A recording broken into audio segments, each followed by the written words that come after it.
This is exactly right. The Hulu original series Furious is now streaming on Hulu and Hulu on Disney+. Starring Emmy Rossum as Alice Black, Furious follows a rookie FBI agent on the hunt for Catherine, played by Lola Pettigrew, a mysterious and calculating female serial killer. While Alice upholds justice, Catherine kills for it, terrorizing the rich and powerful men of New York in her pursuit of vengeance. With secrets that change everything, Alice discovers there's a thin line between hunter and prey. Watch the Hulu original series Furious. Now streaming on Hulu and Hulu on Disney Plus for bundle subscribers. Terms apply. Goodbye. I'm Nancy Glass, host of the Burden of Guilt Season 3 podcast. This is a story about a horrendous situation that destroyed 2 families. It's a scorched earth war that shows just how far someone will go to get what they want. Cindy said I had to choose between the truth and my family, and I had to choose the truth. Listen to Season 3 of Burden of Guilt on the iHeartRadio app, Apple Podcasts, or wherever you get your podcasts. I'm Stephanie Young. The hit podcast Love Trapped is back with new updates in the case of Laura Owens. This is CR 2025, State versus Laura Owens. I think she really believes that she still has an out. I'm quite confident that they're up to something. We're following the case live as the criminal charges finally come to a conclusion. Trust us when we tell you, as the victims of Laura Owens, she will not stop. Listen to Love Trapped on the iHeartRadio app, Apple Podcasts, or wherever you get your podcasts.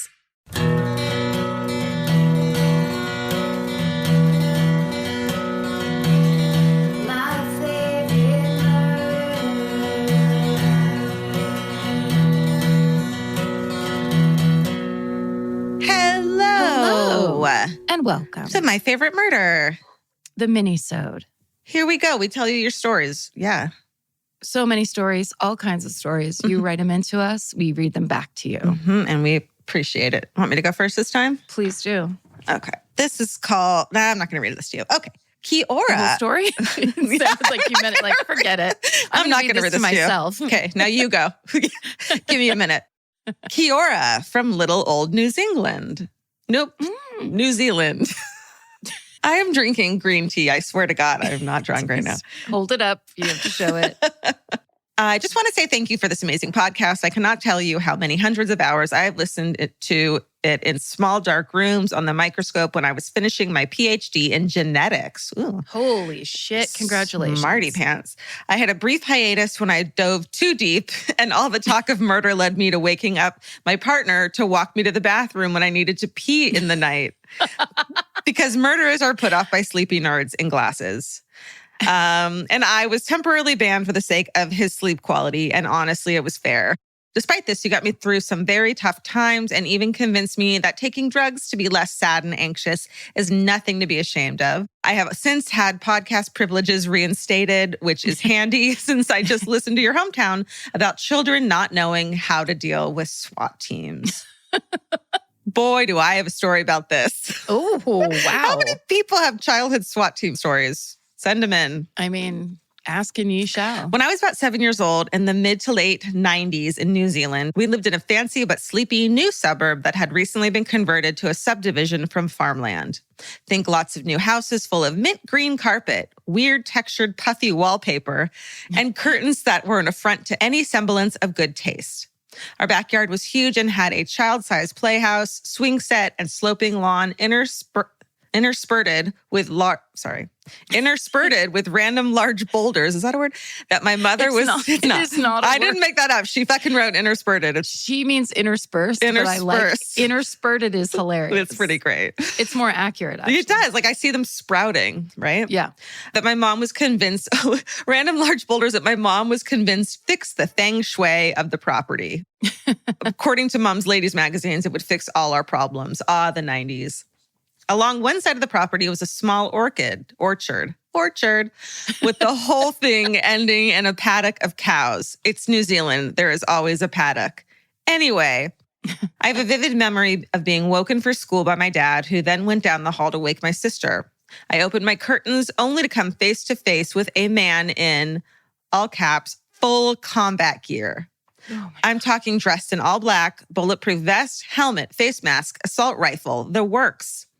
Side note, New Zealand does not have guns. Only certain police carry them, and farmers have to keep them locked in gun safes that are inspected by the government. So child me has never seen one in real life. Imagine that. Imagine what a world we could someday live in. What a lovely world. So there I was, still sitting in my bed in my pink princess nightdress, clutching a teddy with this reflective helmet containing a strange man all of 6 inches away from my face. And naturally, I scream my head off. This poor man jumps a good foot in the air, raises his rifle on instinct, and then lowers it after seeing it's just me and not some criminal mastermind. To try and remedy the situation, he waves half-heartedly with the hand still holding the gun. No. Hi. Hi, everything's fine, little girl. I hear a shout from outside, and he quickly presses himself up against the house and shuffles away, obviously trying to be sneaky, as 3 more gun-wielding assault team members slide past too. Where is my father while I am at gunpoint as a 7-year-old girl, you ask? In the kitchen, drinking coffee and yelling to keep it down as the sports report was on the radio. Then it says nothing is more important than rugby. I run crying to find him, only to see about 10 more black-clad and armed people in our yard. Dad was surprised when he has to explain that it's just because the local SWAT team is practicing. So obvious, didn't you know? Because our section and a few around us are a nice mixture of various terrains, suburban, orchards, and farm. They don't have to drive around too much to train. How practical. They had cleared it with him, and he didn't think such a totally normal occurrence would require any explanation for his 2 small children. His no-nonsense attitude had me sitting eating my Cocoa Puffs and Chewy Kids vitamins while I watched grown-ass men tiptoe across my lawn with guns, doing all the classic hand gestury signals they do in movies. Some were doing forwards rolls and hiding behind boulders. One was settled in my playhouse. Another few were up in our fruit trees, and one even went down my slide a few times. I'm not sure if that was necessarily a tactical maneuver. They eventually jumped the back fence and continued on their way, army crawling through the paddock as curious cows followed and sniffed them. It's super bizarre even now, but what can I say? New Zealand in the 90s was a wild place. Love you guys and all the pets. Stay sexy and tell your children about the local SWAT team that will be using their playhouse, Mackenzie. I mean, the craziest part of that is what Mackenzie explained, which is that there's no guns in New Zealand. Truly. So it may as well have been an alien invasion. Yeah. Yeah. I can imagine how terrifying that was as a kid. Just insanely scary. And the dad's cash. And then the dad blowing her off. Of course. Of course, dad is. Of course. Okay. Well, now this is a bit of a theme. Okay. The subject line of this email is Trash Dad Central. Hey, cool. Hey, folks. In Minisode 288, you read a story about a trash dad and requested people send in their own. And there was no doubt in my mind that I had the worst trash dad in the world. And then in parentheses, it says, I say this with love mostly. Oh, you don't have to. No judgment. Yeah, you don't have to, but you can. When I was 17 years old and in my peak emo angst days, and then in parentheses it says, I had the teased side bang thing going on, but thankfully my dad was my hairdresser too, so I get to blame him up and down this email. Yes. My dad picked me up for the weekend in his white Mustang, which he had to enter Dukes of Hazzard style because the driver's side door didn't open, and start with a screwdriver because he lost his keys, so he busted out the ignition. Wow. And we were on our way. Beautiful storytelling. Truly a beautiful trash dad description. After a few blocks, we saw some kids selling Kool-Aid and he pulled over to buy a couple. The kids handed his cups through the window to him. He passed them to me and then said, watch this, and sped away from the drink stand without paying. No! Oh, no. Wait. I was absolutely mortified and immediately began cursing him out and saying things like, turn this car around right now, you fucking asshole. Yes. But he was laughing too hard to care. Eventually, he had to pull over because he was crying from how funny he thought this all was and probably couldn't see enough to drive. Oh, my God. Once he pulled it together enough to communicate with me, he told me that he had passed them on the way to pick me up and stopped to ask them if they would help him play a prank on me. They agreed enthusiastically, and he paid them $20 to let him drive off on his way back with me in the car without paying. so that he could pull off this little fucked up prank and make me think he ripped off kids. Dad, you're amazing. I didn't think it was funny for a long while, but I was 17 and maybe not the best audience. My dad was the kind of person who would do anything to make himself and me laugh. I lost him suddenly when I was 19, and I'm thankful every day that I have so many stories like this one that I get to look back on at 27 and say, what a jolly asshole. SSDGM and always prank teenagers because they love it. Yeah. And that was from Elliot, they, them. Oh, legend. Legendary. One of my favorite stories we've ever heard. That is the funniest fucking thing. Because here's the thing. I don't like pranks either, but I will say this. It means people are thinking about you. Yeah. They're planning things for you. It's them trying to engage and connect with you. And it's actually a compliment. I love a planned out, harmless prank that makes the person like that is perfect. Please send your prank stories in of like pranks people have pulled or that you've pulled. I'm thinking of Neil Mahoney, R.I.P. His friends, Dave Clock, our friend, threw him a surprise party. And Dave was the only one that knew that Neil was in on it and was throwing a secret surprise birthday party. So as they all waited at the door to surprise him, he came down the back staircase, and there's video of this, flipping all of them off and reverse surprised them and said, fuck you for trying to throw me a surprise party. Why would you do that for me? Surprise. Genius. So genius. Genius. Yes, that is, first of all, yes, Neil Mahoney, R.I.P. Secondly, brilliant. Third, the key, we do not want to hear pranks where you abused anybody, where you victimized anybody, where you made someone feel bad.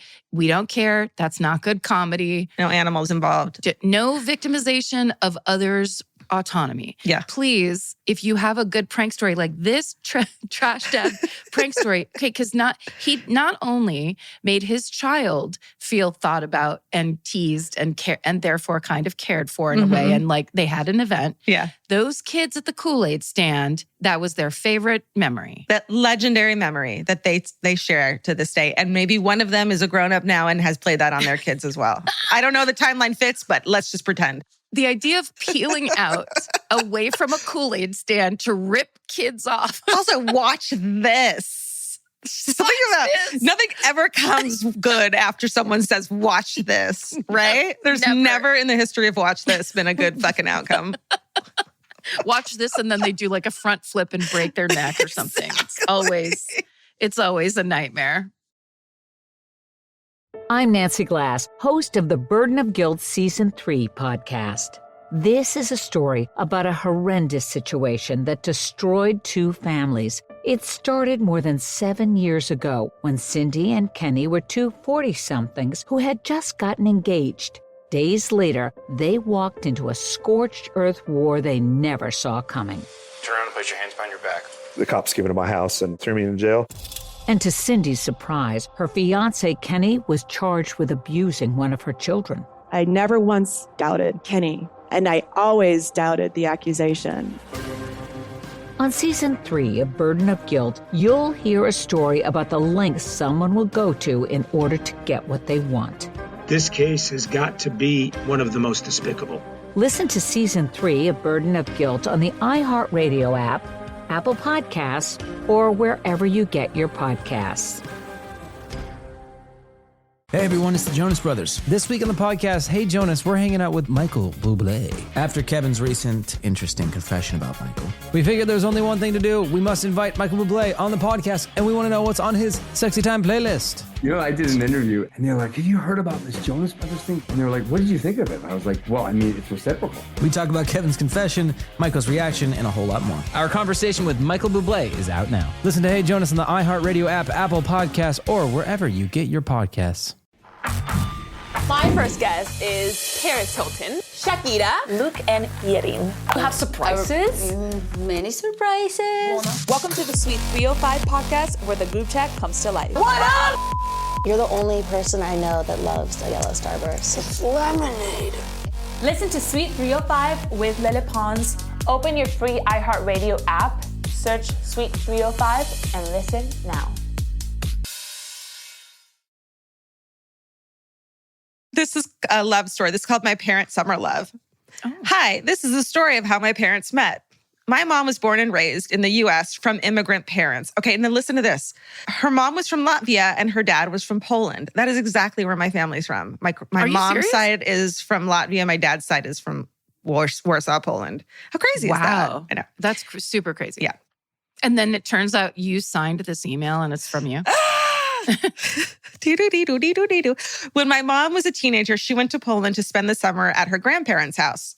This was the 1970s communist Poland, so what is a teenager supposed to do other than party? My mom's cousin invited her to a party that was happening in the neighborhood for someone's name day. Back then, name days were more important and celebrated than birthdays were. My mom went and got drunk, of course. She made out with 2 guys and was just living it up. Yes. The second guy told my dad, there's a drunk American girl making out with everybody. So my dad went to see what was up and maybe they'd make out. Well, they did. And that's how they met. When we tease my mom about that, she says, but that was the last boy I kissed that night. I just knew he was the one.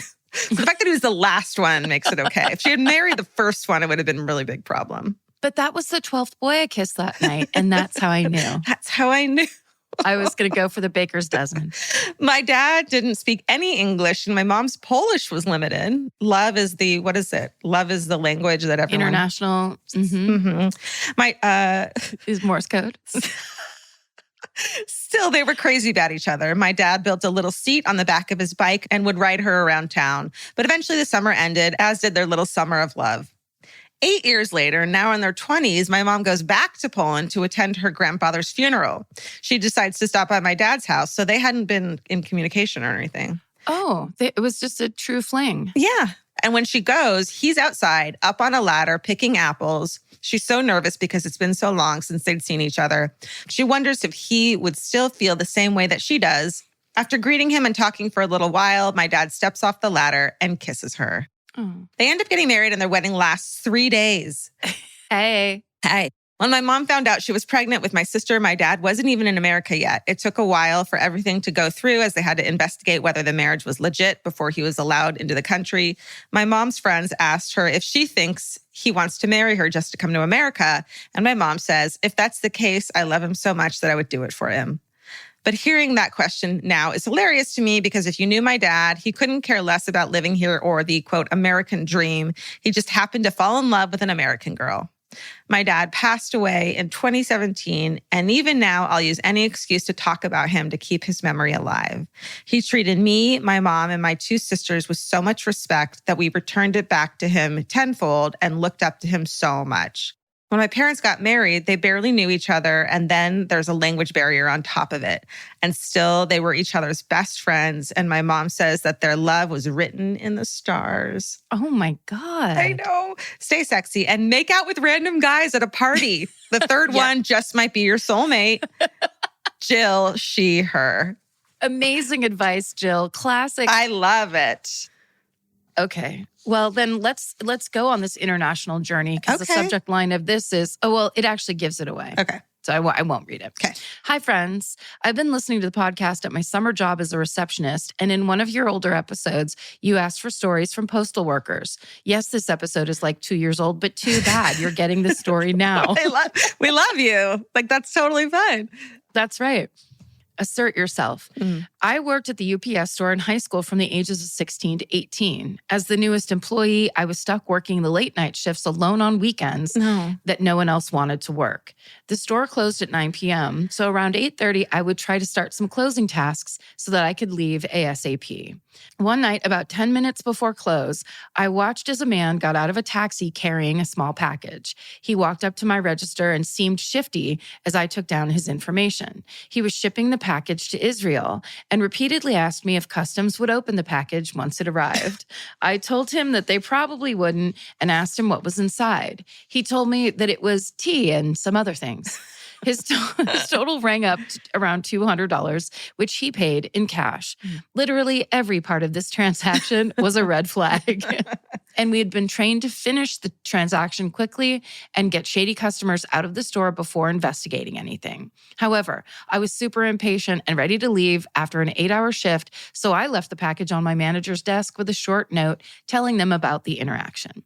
The next morning, I woke up to a phone call from my manager informing me that the package contained a kilo of meth. Party. I had to go into the store later that day to speak with the police and the DEA agents who told me that other UPS locations had also received similar packages, but that they hadn't been able to catch the people trying to send various drugs overseas. Who the fuck? What kind of... Don't do that. It's some of the worst planning execution of all time. Truly. I mean, truly, we've talked about this a million times. Meth is the worst, most evil drug. It is so, you immediately are addicted to it. Yeah. It's made of like drain cleaner and shit that should not be in your body. It's so bad for you. So fuck that. You'll lose you to meth. It's a guarantee. Yeah, it's a nightmare. So we're back into the email now.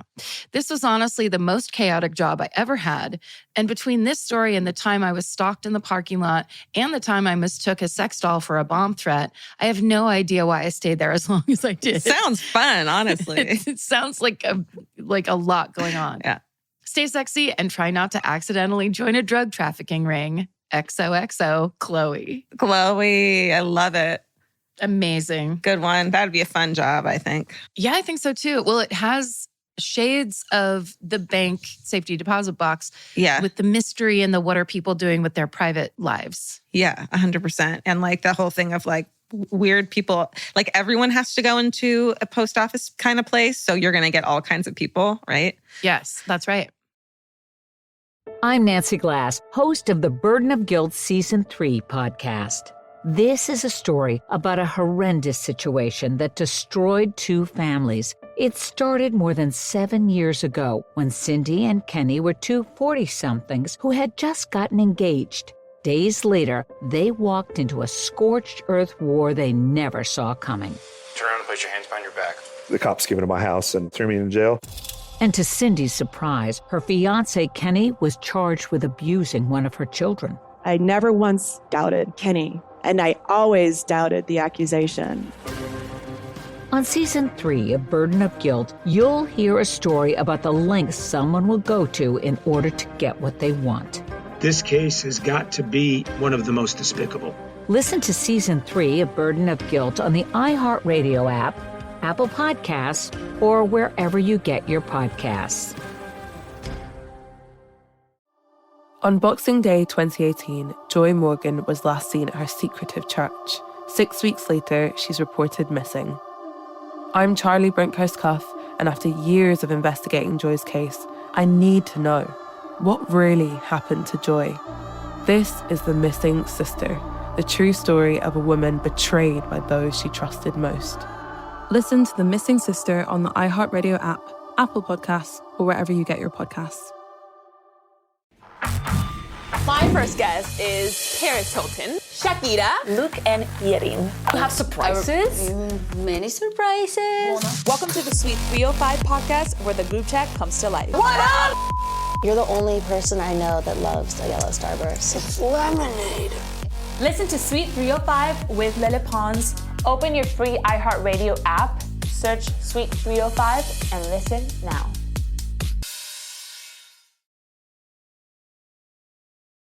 All right, this one's called You Think Being Barfed On at Disneyland is Bad? Okay, hey all, longtime listener, first-time writer. I just listened to the mini episode where you talked about being barfed on while on Thunder Mountain, and I can top that. That was me. I got barfed on. Someone at the front of the train barfed, and everyone, all of us, me on a date behind them, got barfed all over each other. Did I, when you told that story, then tell the story about the kids from my high school that were driving home after a party and a girl barfed in the car and everyone's windows were down and it created a barf tornado? Vortex of barf? Inside the car. No. That was just whipping around. No. Oh my God, that sounds like a horror movie. Oh my God. What if there were like ghosts in the... I just and picture electricity. Like, there's all kinds of bad shit. A cow. A cow. Okay. I worked at Disneyland for many years in my early 20s. I worked in a couple different departments over the years and have lots of stories. I'm sure you've heard that people like to dump their deceased family's ashes on the rides like Haunted Mansion and Pirates of the Caribbean. Oof. This happened a few times while I was working at Haunted Mansion. When it happens, this is so terrible. You go there, you're like, I'm going to secretly put my loved one's ashes. They loved Haunted Mansion, right? Which is insane. When it happens, we shut down the whole ride while a hazmat team comes in, cleans up, and promptly disposes of the ashes in the trash. Yeah. Yep, grandma ends up in the trash. However, that's not the story you came for. I was working at the little booth where guests can buy the photos from the ride at Space Mountain, and we got a call that Space Mountain was going to be closed for an extended period of time because someone decided to dump their loved one's ashes while riding Space Mountain. Oh my God. They were sitting in the front row of the car, and on one of the drops, threw the ashes up in the air and all caps all over the people behind them in the car, who probably had their mouths open from screaming. Yes. I don't know about you, Georgia, but I'd take barf over ashes any day. Love you guys and love what you do, Holly. You're right, Holly. I agree with you. I mean, although, that could be debated, but the idea that, it's a person's body. Either way, it's all involuntary ingestion of another person's business. It is. I think I'd take ashes, even though that's horrible and disgusting also. Because it's also just kind of reduced down to nothing. Right. It's just like ash. I don't know. You know what? I don't want either. And I also don't want to go to Disneyland because it's so crowded and horrible. How about that? How about you've just guaranteed the fact that you'll never have ashes in your mouth in Space Mountain? That's it's fucked up. Okay. Last one. Hello, people and pets. Oh, it just says sibling story as the subject line. Hello, people and pets. I was born in Toronto in the 60s when the Maple Leafs were winning Stanley Cups and you could buy candy for a penny. You asked for sibling stories, and here is mine. What a beautiful opening. To rival Once Upon a Time. Okay. My sister Danielle and I are 14 years apart in age.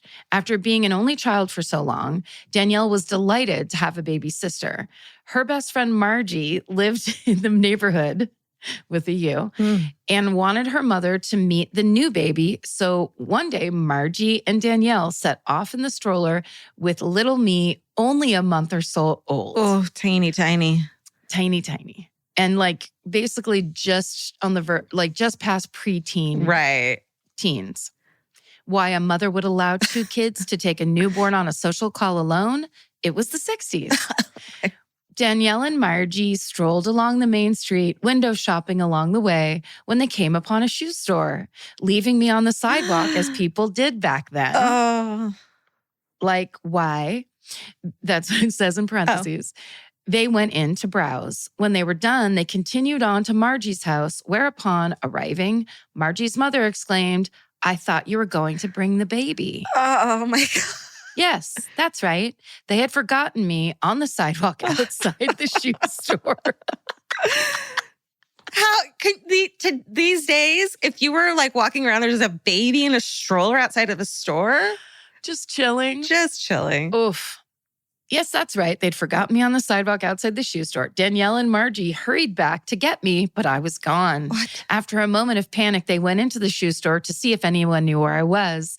It turns out the salesperson had noticed that they had left without me and brought me into the store.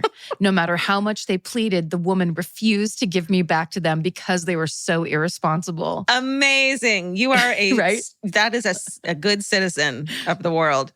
That's right. She wanted them to bring my mother to the store to collect me. Finally, somehow, through tears and begging and lots of admonishments from the salesperson, my sister was allowed to take me.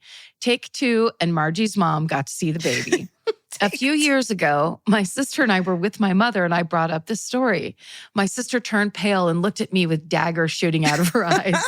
I thought for sure this was common knowledge, but after 45 years, I think Danielle, Margie, and I were the only people who knew.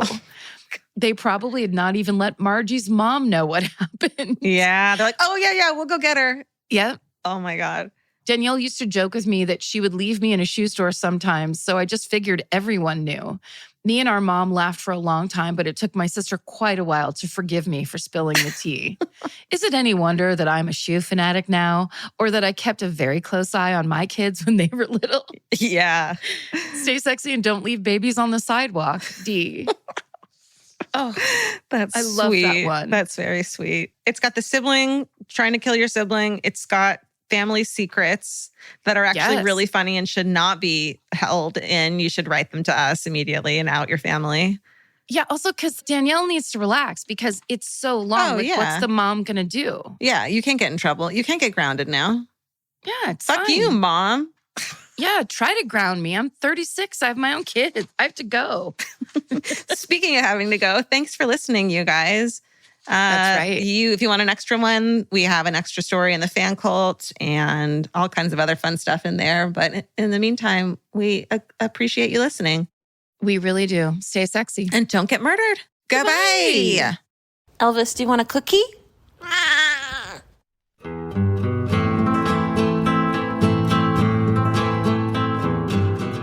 This has been an Exactly Right production. Our senior producer is Hannah Kyle Crichton. Our producer is Alejandro Keck. This episode was engineered and mixed by Stephen Ray Morris. Our researchers are Maren McClashin and Gemma Harris. Email your hometowns and fucking hoorays to myfavoritemurder@gmail.com. Follow the show on Instagram and Facebook at myfavoritemurder and Twitter at myfavemurder. Goodbye.